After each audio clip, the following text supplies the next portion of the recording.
Football on Off the Ball. With Paddy Power's Save Our Game. England's goals total 20k so far for Irish football. Gamble responsibly. Gamblingcare.ie. So we're having to endure that most terrible of things, an off day at a major finals, and not just one of them, two of them coming up before the last 16 gets underway on Saturday, and there are some cracking ties to look forward to over the following 4 days. No doubt about the most hyped one, which will be the meeting of England and Germany at Wembley next Tuesday. To talk about England's progress so far, I'm delighted to be joined by a man who played 62 times for England. Chris Waddle is with us. Evening, Chris. Good evening. This feels like a very English tournament so far. They have topped their group. They haven't conceded a goal, but also maybe on the verge of some sort of crisis. Yeah, I think they've done enough. The way they're putting it across is they've managed the group well to win it. That was the object. I think Croatia game they played pretty well. I thought it was a difficult game, but I thought on the day they deserved that 1-0 win. Didn't really turn up against Scotland. Give Scotland credit for their performance. And obviously the other night against Czech Republic, it was fits and starts. For 15 minutes they looked, and they had the tempo about them and they were moving the ball quick. They looked like they were going to add, more than goals they did score. So, but there was long periods in that game where they come off the pace and Czech Republic caused them a few problems. So they haven't got it quite right yet, but they'll be delighted that they've won the group. What's happened has almost been the reverse of what was predicted in some ways, which was that England have a vast array of attacking talent that could rip apart most teams, but defensively and in goals there were some question marks, whereas during the 3 games, actually defensively, they look very solid, whereas there've been a lot of questions about Harry Kane, about Phil Foden, Jack Grealish, about who should start, who shouldn't. Do you think that is to do with the way that they're setting up? Is Gareth Southgate setting up to protect that defence? Not really. I think John Stones obviously saw at Man City this season, sort of wasn't in the team, then all of a sudden he came back a new man, and he's carried that form on. Obviously, Lakes McQuay played him the other night, but they've got to still manage him because he's been out a long time. Mings come in and did very well, but you've got to say Jordan Pickford's played very well when he's been called upon to keep the ball out of the net. He's done it very well. So, and the fullbacks they keep chopping and changing, which I don't get. I don't understand that. So defensively, and also you've got Rice and Phillips sitting in front, which are 2 good players who are strong, physically good, and they can also protect. So I think the concern has been the front 4 is such, what is the best front 4? Normally, as you say, they're scratching around looking to think who's going to play full-back, who's going to play centre-half. Can't get it right, but they've seem to have got it all right. And the problem now is, which normally isn't, is the front 4. So what is his best front 4, as you see it? Me personally, I thought Saka did well the other night. I know it was a good game to come in on. Czech Republic, I think, were quite happy they'd qualified, so they weren't really thinking, we're in the next round, we're not going home, we've done the job. Yes, we'll have a go at England, but it was a very low-key game, and so Saka looked sharp, obviously coming in, he's going to try and grab the shirt, and I think he's done enough to get the shirt against Germany. He'll have to drop Harry Kane. Harry Kane, we know, is a quality player. He does look very tired to me. Looks quite leggy. And obviously Sterling scored 2, so he's going to keep Raheem Sterling in. And then it becomes obviously Mason Mount having to isolate. Jack Grealish got his chance, but as a 10 really, and Jack probably in his dreams wanted to play as a 10. But I've got to say, I think Jack Grealish is more effective on the left-hand side. Yeah, it's interesting. John Giles was on today with us as well, and he was saying that Jack Grealish was brilliant and created the goal out on the left-hand side, and when he went out there he was causing absolute havoc, but when he came back into the middle, into maybe what is his preferred role, as you say, he couldn't quite have the same effect. Does that open a possibility that you could play Grealish on the left and play Phil Foden as a number 10 against Germany? Yeah, the problem then is he's got to leave Raheem Sterling out, or Saka. Saka got man of the match. So I don't think Saka will get left out after that performance. And for all Raheem Sterling's performance, I'm not saying his performance was outstanding. He's the only player who looks like he's going to score a goal for it, and he's got 2. And he's always around that box. He's always trying to get the goals. We know that, but he's so it'd be hard for him to play Grealish on the left. Now, could he say to Raheem Sterling, play as a 10? But I don't think that's Raheem Sterling's game. I think we need Sterling's pace. It's showed in this tour when teams do try and squeeze with. And watching Germany that night against Hungary, the one thing what they haven't got as a team is pace at the back, and Raheem Sterling could really exploit that. So I think he'd go definitely with Sterling, and he may have said to Grealish, if Mount's not available, obviously, he might say to Grealish, you're going to have to play it. But in another way, he could play Bellingham in there and play a 3. And let him be a midfield player who wanders around and gets involved in. So he's got other options, but I think he'd give, if Mount's not available, I think he'd give Grealish another chance. Yeah. Looking at Grealish, that was probably the biggest game of his career so far the other night, and there was so much hype and expectation and talk, and when he did get on the ball you could see he was always trying to do something. There didn't seem to be any fear at all. When you look at Grealish as a quality attacking player, someone who loved to get on the ball, someone who loved to run at defences, how do you rate him? How highly do you rate Jack Grealish? Oh, he's an exciting player. I think he's got better with age, as you do, and he's had a good couple of seasons there with Villa, playing basically on the left-hand side, though. And, when he picks it up, he's very positive. He likes to lend the ball. He likes little 1-2s, little give-and-goes. He did ever so well for the goal the other night, we know that. And he draws free kicks in dangerous positions. He gets fouled a lot. He draws people in. He holds onto the ball probably a couple of seconds more than everybody else. So he does encourage people to have a tackle at him.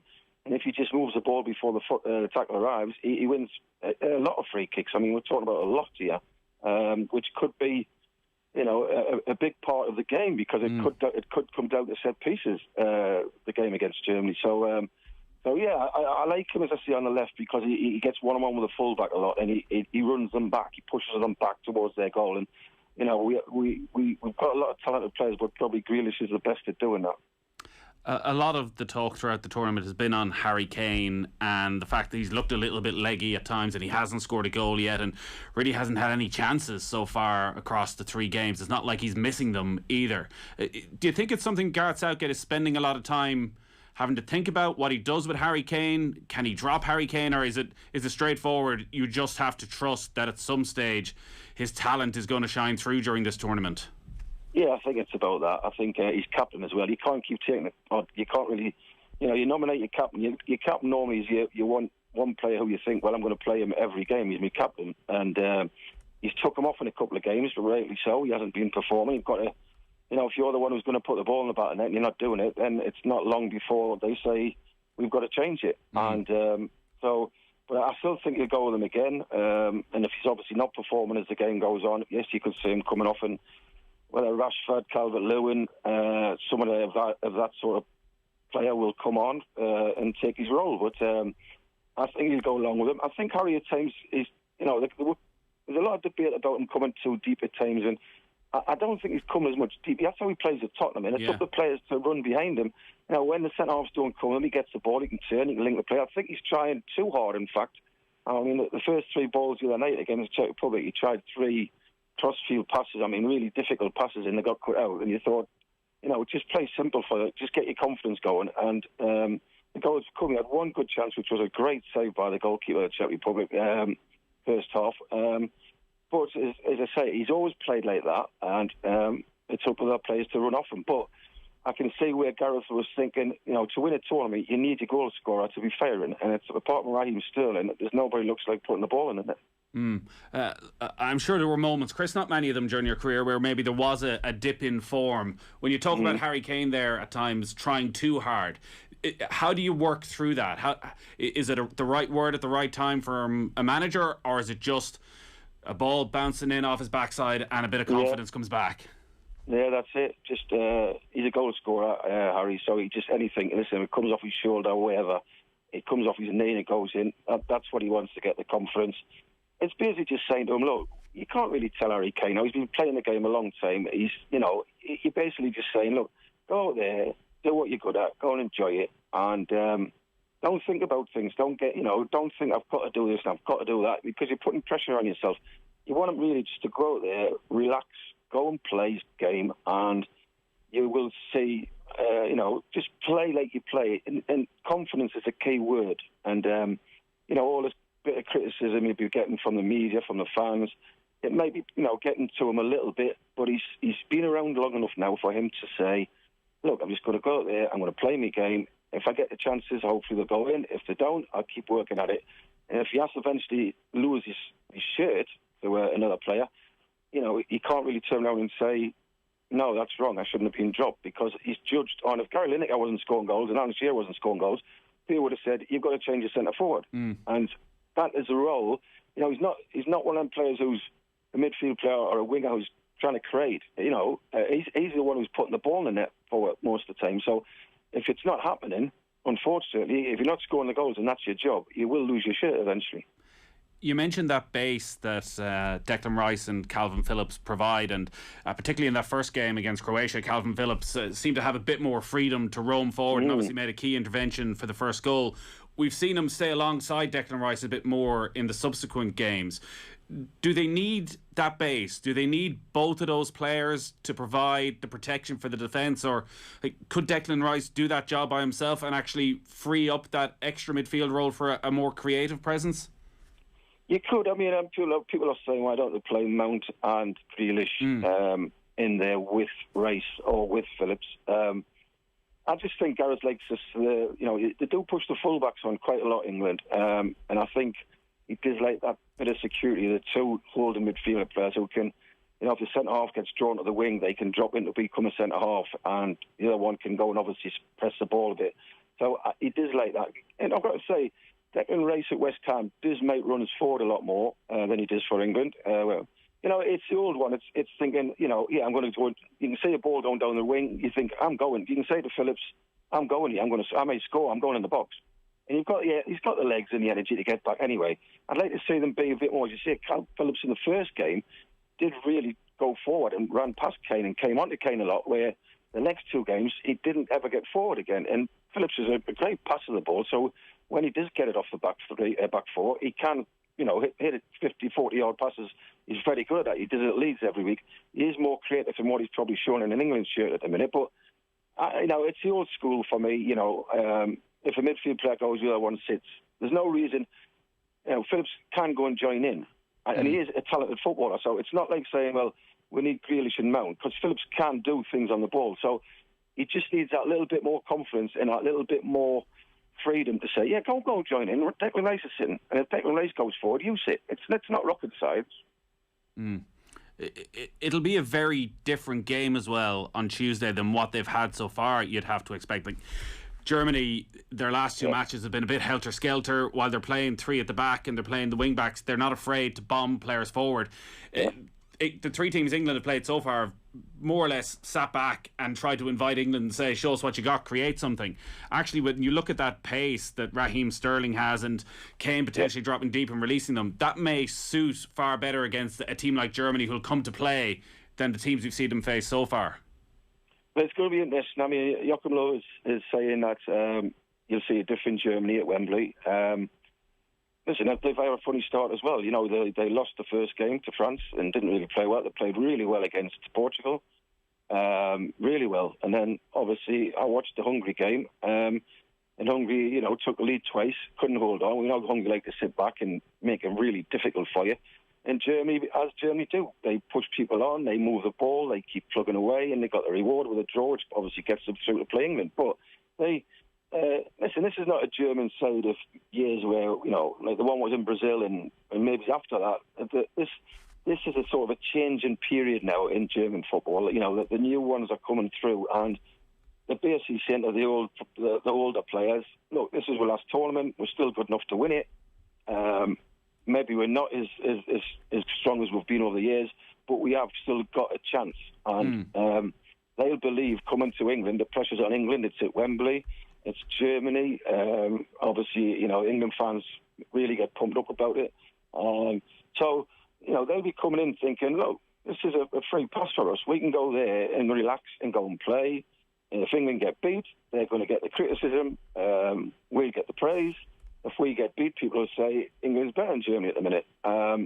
So they've got no pressure. Again, for me, this is a free hit at England. I don't think, I don't think many people are tipping Germany to beat England. So, and because of all the games England have had at Wembley, another home game, people are saying, not going to get a better chance to win this tournament with all the games at Wembley. So, I think Germany will come in. It'll be interesting to see what he plays. He is worried about the pace of Sterling and Saka if he plays, or Foden if he plays. They will be weary of that. Because this back three do play very wide, and there's a lot of gaps down the sides. And if you want to run in behind, you can get away from Hummels and that. They're not the quickest. That is a concern. Will we see a different Germany where they'll sit back and try and hit England on the break and make it more tactical? So he said we're going to see a different Germany. So we'll see. It is tournament football as well, and you only have to look at Portugal in 2016, who didn't even win a game in the group stage and went on to win the tournament. You don't have to hit the ground running. You can make your way slowly into it, and even I suppose when you look back at 1990, you were in the same group as the Republic of Ireland. I don't think anyone thinks it was a classic group stage for anybody involved. It was a case of simply getting through it as one of the three teams. As a player, when all the talk on the outside around England seems to be that they haven't hit top gear, and there's questions about whether Southgate knows his starting 11, as we say, questions about Harry Kane's form of fitness, how difficult when you're in tournament mode is it as a player to blank all that and to actually say, you know what, job done, top of group, we're in the last 16, we feel we're on the right track? Well, I'm going to only go off what I was. Obviously 1990 we drew Ireland, drew with Holland, we beat Egypt 1-0. Mark Wright had that set piece. But we were sort of, we're probably getting a bit of stick, and everybody's saying, they'll get through, but then they'll get knocked out. And we just basically kept focusing on what the job ahead was and took each game as it comes. And I know they're all football cliches, but it's true. And when we got through, we said, this is it. You lose, you go home. And that was what, the group games, everybody's a bit tense because you don't want to lose, because you think, oh no, if we lose that, we're chasing the games. It becomes a little bit nerve. You do get a lot of nerves, I think, in the qualifying, and we've seen that with a lot of teams. But now you know, if you lose your next game, you are going home, and it's that. So you're going into this game saying, "Come on, we've got to win this game. We've got to perform, because we are going to go home. It's not. We've got another group game for a chance. We've got another group game for a chance. No, that's gone now. Now, England. You lose to Germany. That's it. You'll probably have 2 weeks off and you've got to get back to your club to start pre-season training. So the players know now exactly what the tournament's about. And they also know the route to the final. And suddenly, much like in 2018, it's a very lopsided draw where we have France, Spain, Italy, Belgium, Portugal all on the one side. If England beat Germany, and I know a lot of the English media will be accused of getting carried away at this stage. If they beat Germany, which they've got to do, you play Sweden or Ukraine in a quarter-final, and then on the other side you have the Dutch, Czech Republic, Wales, Denmark. Right now, England look to be in a decent position. Yeah, definitely. The draw this is the hardest game when you look at the draw in that way. But saying that, we know Denmark are always hard to play against, and obviously when Christian Eriksen incident was obviously a terrible incident happened, and obviously Denmark then have got themselves back together. They're on a mission now. They beat Russia to get through. They'd lost the first two games to Belgium, and you just thought, wow, Denmark, I thought these would be one of them outside teams where you thought these are dangerous and they could get to the quarter semis. I think they'll be really pumped up again. As I said, Wales will find it very difficult against them. I don't see Wales coming through that personally. But and then, as you say, Holland. But nobody's talking about Holland, and they're scoring goals, which is the hardest part of football. Yes, they don't look the best at the back, but if you can score 2-3 goals every game, you've got a fair chance of winning matches. So if them two go through, which I expect, Holland and Denmark, England to play probably Sweden, Ukraine. I can't see Sweden not beating Ukraine. But we always struggle. I think England always struggle against Scandinavian teams. We find it really hard to play against them because their game's modelled on basically the old English game. So they're no gimmies. But you would think, wow, if you could get Holland or Denmark in a semi-final, you would fancy your chances, really. When you saw it was Germany in the last 16, did you think, Christ, here we go again? The phone starts buzzing. Tell me about 1990. Tell me about the penalty. Is that going to be your life for the next 4 days? Probably. Well, the good thing about it is Gareth Southgate missed one in '96 and he's manager, so I think he'll take the spotlight now. I think Gareth will be getting a lot of that question in the build-up to this game. Did that actually make a big difference to your life, that you were no longer the last one, that Gareth Southgate came, and when a penalty shootout comes around, he was the guy everyone turned to rather than you? No, not really. I think people still remember. You know, at the end of the day, it was a semi-final. It was a semi-final. You know, we don't get the semi-finals every tournament. We don't. You know, we haven't won anything since '66, so it'll always come up. But yeah, with Gareth being the manager, and as you say, at Wembley playing Germany, you know, that will be shown every day now for the next till Tuesday, and on the match day, it'll be shown probably for every news program, every program what's talking about the Euros, it'll be shown. So Gareth's going to see a lot of that pen. Yes, and they might show mine a few times, I suppose. I should have bought copyright on it. You'd be a rich man. Yeah, I would be. Listen, I hope it doesn't go to him, because if it did go to pens, which, listen, it could. I'm not saying it couldn't. You know, there'd be a lot of nervous players out there because they'd all be thinking of, you know, the crowd would be on edge because they'd think, oh, here we go again, it's Germany, they've beat with twice on it, and, you know, you'd get a lot of people thinking, oh, no, here we go again. But, listen, hopefully it doesn't go that far and England can put a performance on over the 90 minutes and win it. I'm sure Gareth Southgate will be saying that there's a lot of practicing of penalties and trying to put pressure on each other around those penalties. Had you practiced in 1990? No. It just wasn't a done thing. I've only took 4 pens in my life, so it was, you know, it was Gazza's pen originally, but we saw the state of Paul. You know, he wasn't in the best of ways. He obviously was too upset to take one, and Bobby Robson just said, "Will anybody take Gazza's?" And to be fair, there was nobody put their hands up. So I'd enjoyed the game. I felt I played well in the game. I really enjoyed the game. I was really on a high. I liked it. I was enjoying it. And I thought, yeah, I'll take it. You know, not being a penalty taker, I just thought, yeah, I'll take it. And obviously, when you're walking up there, I know people say, what's it like? You don't really think of anything. You know, you just think, oh, it's a pen. You go down, you put the ball down, and obviously I hit it, and I hit it too hard, and I hit it too well, and away it went. So it's something, you know, you think, well, you know, I took it, and you put your hands up, yeah, you miss, and I mean, you look at this tournament so far, I think there's been about 9 pens, and I think there's been about 6 missed. It's getting more and more pressurised situation now. The goalkeeper cannot lose. At the end of the day, you know, if you miss, the goalie saves it, he can't lose. Everybody expects you to score. But, you know, if everybody scored a pen, they wouldn't have shootouts. It would be a waste of time. So that makes the exciting part of the game. They've never come up with another idea which would take the pressure away from the pens. There's no way. You kind of keep playing until they find another way. Unfortunately, we'll have drama and we'll have tears. Do you think that practicing penalties can make a difference? That there's something they can do in these next 3 or 4 days that will make them more composed when they do make that long walk up from the halfway line? Well, I know England do practice them, and I know Harry Kane. I think penalty takers do practice them, and you know, in training, so they do. So if you look at England's team, I'm sure they've got 5 penalty takers who do take them at their clubs, or second, if you know, there might be somebody else takes them, but if he's not playing, he takes them.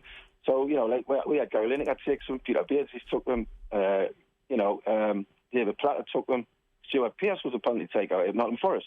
So we had sort of 4 who did take them at their clubs.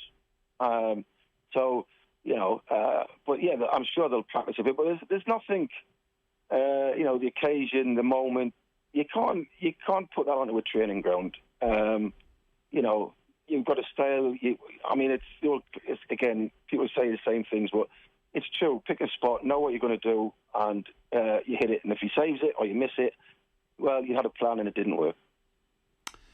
Thanks for going through it once again with us, Chris. I'm sure you're going to have to talk about it a few more times. Give us your prediction then for what you think will happen on Tuesday, and actually what you think will happen for England then as the tournament goes on. Well, I think if it beats Germany, I've got to say they've got a very good chance. As I said, this is not a German side. Listen, they'll cause problems, Germany. They've got some talented players. They've got some very good players. Still good players. I just think their defence is very suspect, and I think England will get 4, 5, 6 good chances. Now, if they take them, I'm sure Germany will create chances as well. But I'm just going to go England to win this, the way the defence is playing, and with the chances England should get, I'm just going to think England's going to nick this probably 2-1. And then after that, obviously it could be Denmark or Holland in the semis. That is a hard one to call. But listen, if they can beat Germany, they'll be a little bit like we were 1990 when we looked at the draw and we thought, yeah, we got Germany in the semis, but we knew even then we thought if we beat Germany, we've got a fair chance of winning the World Cup. Unfortunately, we didn't beat Germany.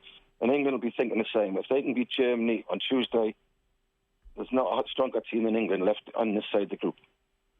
All right, lots to look forward to over the next couple of weeks. Chris, great to talk to you as always. Enjoy the next few weeks. Take it easy. Football on Off the Ball. With Paddy Power's Save Our Game. Donating at least 100,000 to Irish football via England Goals this summer. Gamble responsibly. GamblingCare.ie.